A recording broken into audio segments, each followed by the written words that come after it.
everybody, welcome back to my channel. I'm so grateful you're here. Thank you for joining me. And seeing as you're already here, would you do me a big favor? Would you click on the subscribe button? Please, please, please, please, please, so that you can check out all of my content. And if you hit the bell, you'll be the first to know when I upload new content.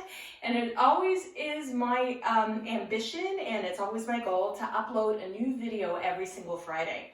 So today I have a day off and I like to play on my mat when I have time. So I wanted to put together just a brief little let's play on our mat using the wall and blocks. I've been a big fan of arm balances lately because they help keep my upper body strength in check.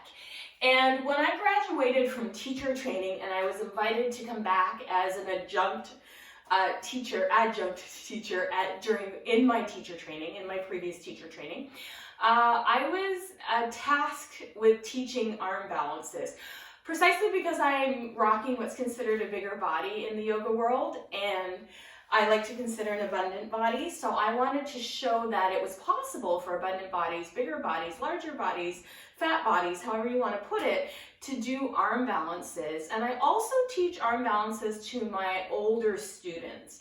You may have seen videos on my Instagram channel with Mama G, who's almost 70, and she does a lot of arm balancing, including crow pose. And the reason that I wanted to introduce different arm balances for different body types and different abilities is that arm balancing can help us create and maintain our upper body strength as we get older. And that is always the reference that I use when I'm working with my older students, is that this will keep you independent for longer. So think about all the things that we need upper body strength for. We need it for carrying groceries into the house. If you're living in a building that's got a very heavy door that you have to push, you have to be able to push the door open.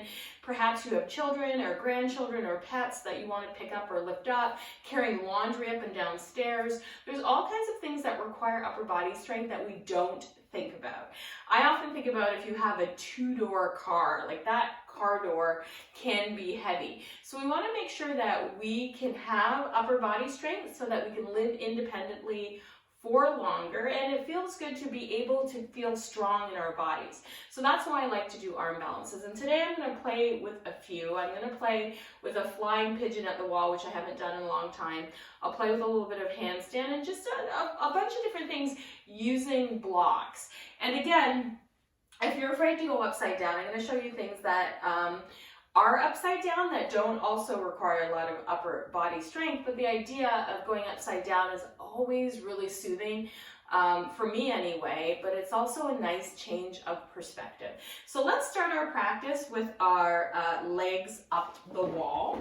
So what I like to do for this is I put my blocks off to the side, and there's no cute way to get legs up the wall, so I bring my butt cheek right up against the wall, lay back, and then slide my legs up the wall and try to get my butt bones as close to the wall as possible.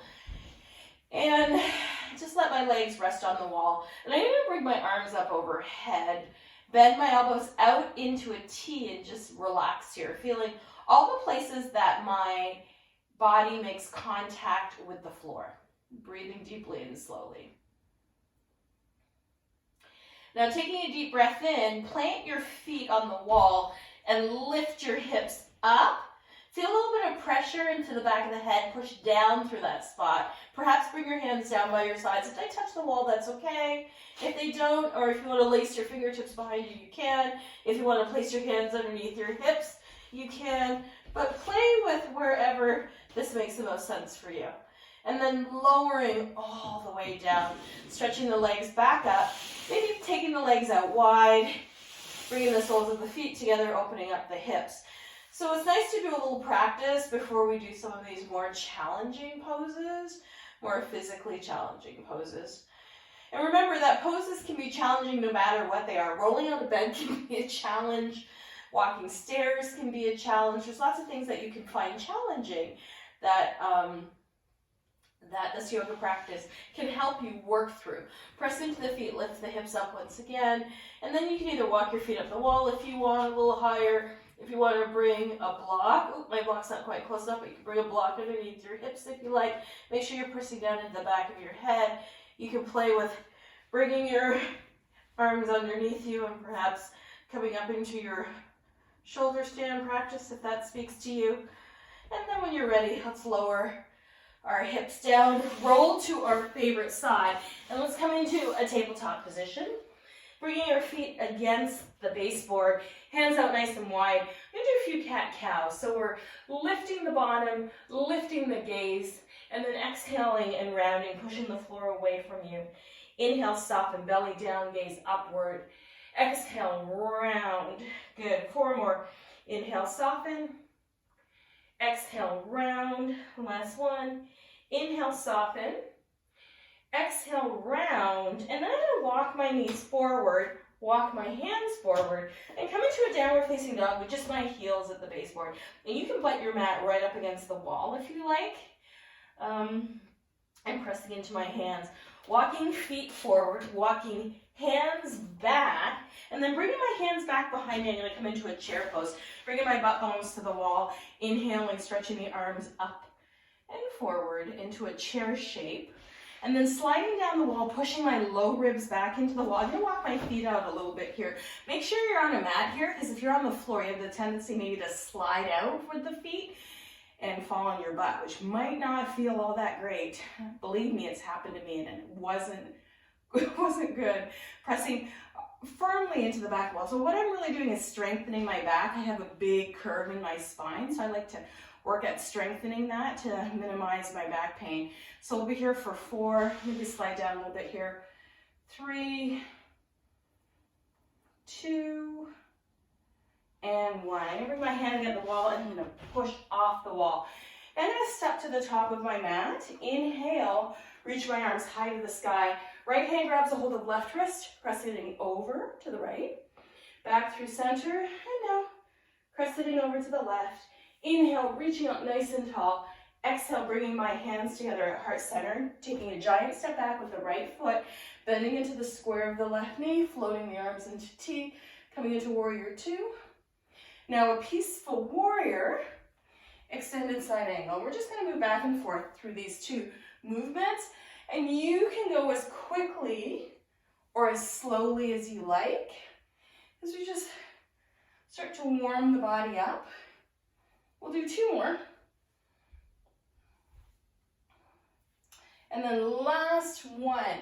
Now bend the knees and pivot the toes toward the long edge of the mat. Knees are nice and bent. Let's fold forward. And then inhale, lift the heart. Exhale and fold forward, lift the sitting bones. Inhale, lift. Exhale, fold. And then you can stay here, moving with your breath, with your body. So as you lift up, you're inhaling.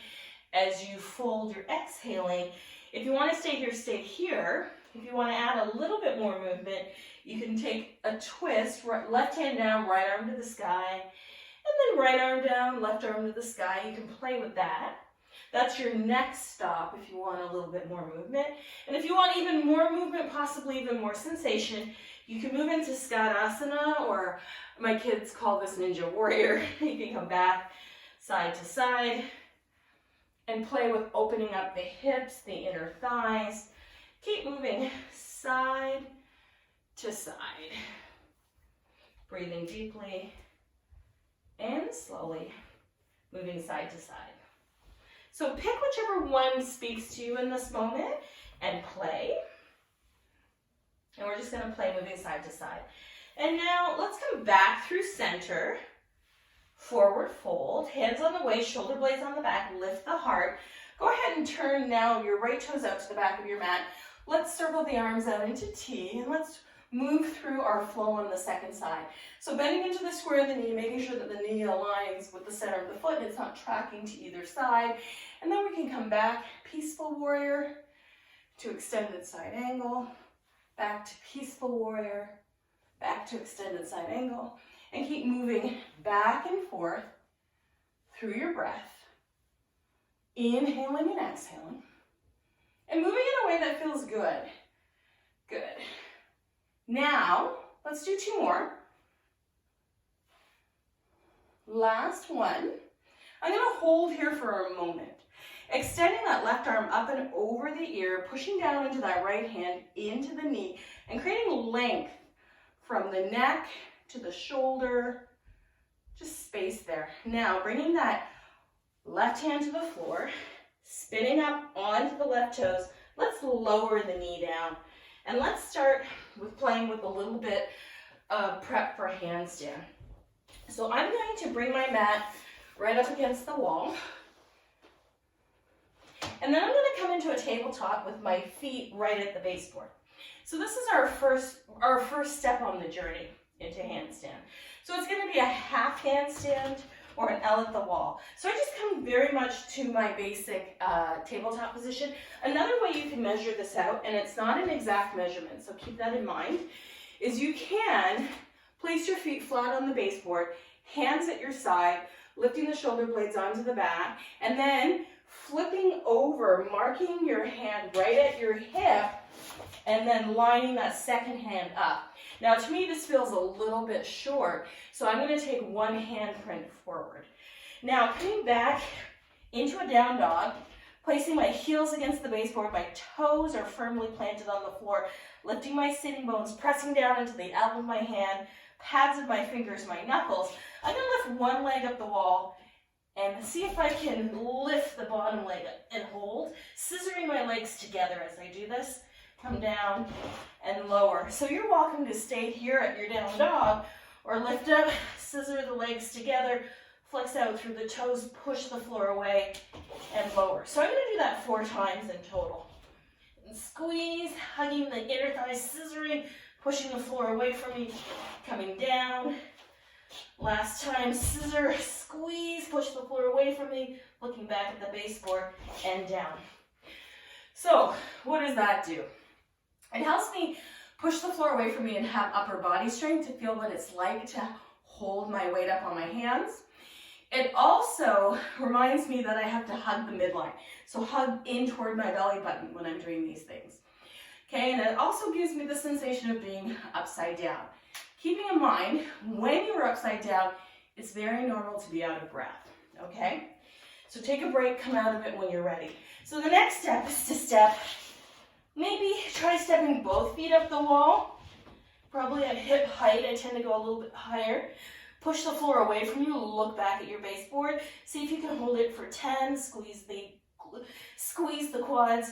9, squeeze the shoulder blades onto the back. 8, push the floor away from you. 7, 6, 5, 4, 3, 2, and 1. You can gently walk your feet down. Take a rest or take a break, okay?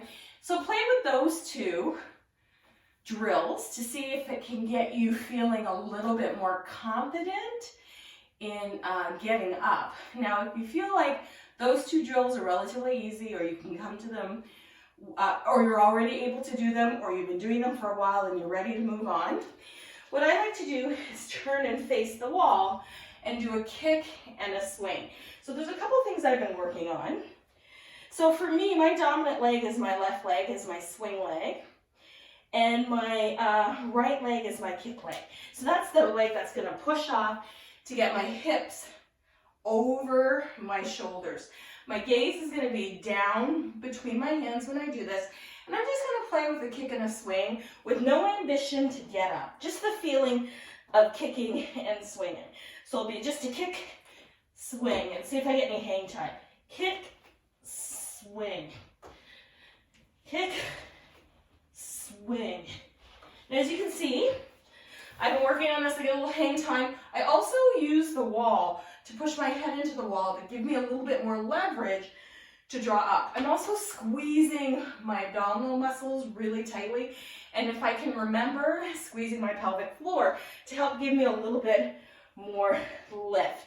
So you can play with that, push, swing. Whoops, I didn't mean to come up. But you get the general idea. Now that I'm up, I'm going to push the floor away from me, squeeze my pelvic floor, squeeze my legs together, and see if I can get a little bit of hang time away from the wall. And this is going to be a game of going back and forth and back and forth and playing. Now, I've been working on my handstand practice probably for about 11 years, and I can do it at the wall, no problem, and I'm happy that I can do it at the wall. I'm also looking at slightly trying to challenge myself away from my wall, because at the wall is my comfort zone, right? And yoga asks us to do things that are uncomfortable. Also, I like the idea of challenging myself, right? So my head is away from the wall, I'm looking down between my hands. Now I'm squeezing my thighs together, squeezing my belly, squeezing, squeezing, squeezing, squeezing, squeezing, squeezing, and I get maybe a second or two. So I'll keep working that until eventually I won't need the wall at all. And I'm hoping to do it this year, my 50th rotation around the sun. So that is what, initially it was like before my 50th birthday. I don't know if that's possible, it might be. However, I have a whole year to figure that out. 50 things in the year. The next thing I've been playing with is flying pigeon. And if you're gonna do this particular drill, make sure you've done a few hip openers before. So the hip openers I like to do is to do a squat, I like to do a pigeon, I like to do anything like that that will give me a little more opening in my hips, and I'm going to be very mindful and careful. So for me, my arms tend to be a little on the short side, so it's harder for me to balance on the back of my arms without a little bit of elevation. So for some people, they can take their hands straight to the floor, do their figure 4 pose and kind of lean into it. Doesn't really work that way for me. I need a little bit of height. So I'm going to have the wall behind me because I'm going to extend my leg back to touch the wall. And I'm going to play. So for full disclosure, I've had a full practice already, which I shared, which is on this channel somewhere, one of my major practices, where you open your hips first, because that's what you're going to need. You want to be far enough from the wall that when your foot comes back, perhaps your toes can touch the wall to help you navigate this pose. And what I usually start with is 2 blocks on the medium setting. I prefer cork blocks because they have a lot of density and they're not going to collapse under the support under my weight.